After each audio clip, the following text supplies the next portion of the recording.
Okay, it's Wednesday, October 5th, and this is a SPY end of the day recap. And you can see today we ended up with a outside bar where we took out the low of the previous bar into this gap, and then we reversed and took out the upside of that bar and closed, still green, looking into tomorrow. And a lot of things actually played out in terms of some of the bigger picture expectations, and there are some interesting levels to continue to monitor for going forward.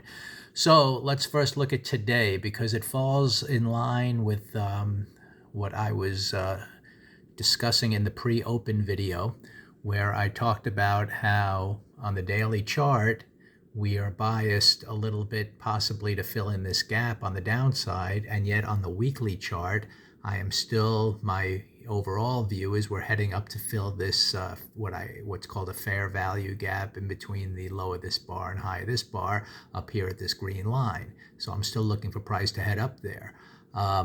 So today at the open, right out of the gate, you can see the first green bar. Here was the overnight range, the pre-market range, and the first bar tried to move up, but then failed. Then we had an inside bar on bar number 2, and then we started breaking down on bar 3. So there's your sell signal to anticipate lower move into the gap on the morning session. And it ended up, we went down for 1, 2, 3, 4, almost an hour to the downside, although we weren't following through all that much. There were certainly many stocks to play. I was trading Tesla to the short side. Here's a Tesla chart, and other stocks like Nvidia went down nicely right out of the gate. So you could have either played, the SPY or, some of the stocks that were in line with that type of price action to the downside. Now, the thing is, and this is where things lined up pretty well for my style of trading. I, again, always expected that this gap could be filled, and yet we were going to hold in here at some point in some way and then work our way back to the bigger picture weekly target. So I tend to take base hit trades, and given that we had a nice down move to start the session on the first move of the day, I was taking profits into this, and I actually missed out on some further profits on Tesla, but that was fine with me because my anticipation was that, even if it would have been a big down, day, I might have held on a little longer. But given the fact that my bias was still up in the bigger picture, and given the fact, the opening price action gave me a good start to the downside, I took base hit trades. Now, what happened here is in terms of the chart, the daily price action, if you were going to look to reverse long, I discussed in that pre-open video how sometimes I look for, I have bigger picture expectations in mind. Sometimes I'll play that first move of the day, and yet when I see a big green bar with some follow through, I might end up buying that, even though it's not in line with my normal plan of kind of moving above the pre-market high to start, or moving below the, to buy, or moving below to sell.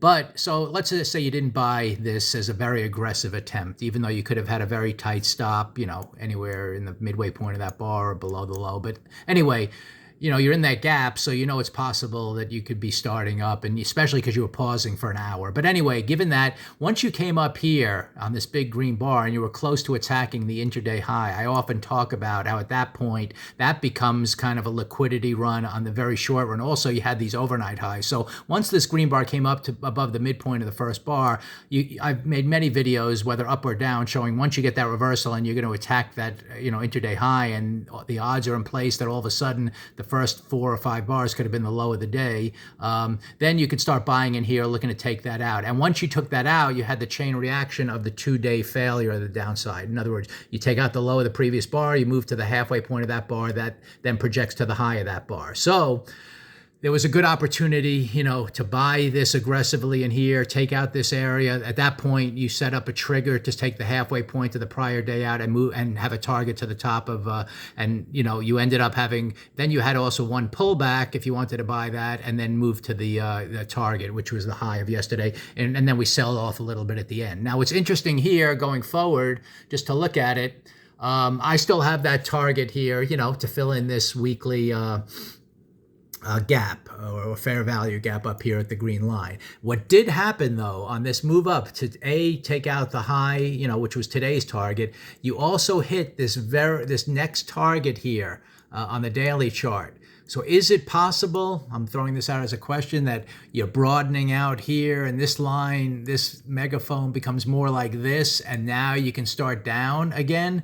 Versus reaching that target I have. I'm not expecting it necessarily. I think we've taken that and now we're broadening out higher overall. But if we're going to start now, we watch tomorrow's bar and we see, how it relates to the midpoint of this bar to head low. If we get some kind of 2 down bar, then all of a sudden a lot of things might change in terms of this weekly bar reversing and everything else. So we still need to see the daily chart give an indication that it's heading down in some way before I can really, feel that we just reached a broadening target up here and now we're going to reverse. In the meantime, maybe tomorrow we start up and all of a sudden my target's reached, and then we have to think of all kinds of upside, possibilities to continue. So I'll leave it at that for now, but it was clearly a day where, you did move down on the opening price action to take out that gap on the daily chart, which was expected.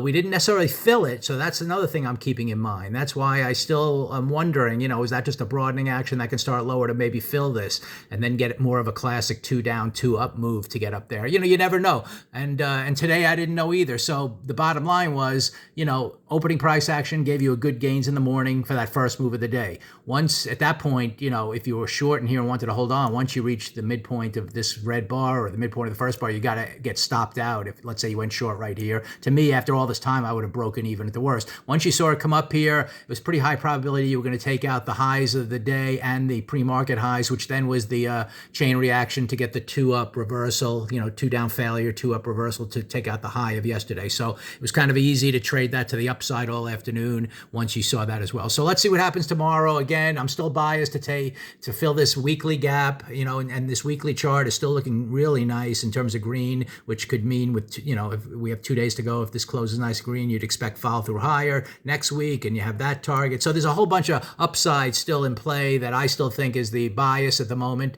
but we'll see what happens. And today, interesting day, but a day that you could have actually, you saw a lot of it developing pre-market, some of these possibilities and the way price action actually unfolded.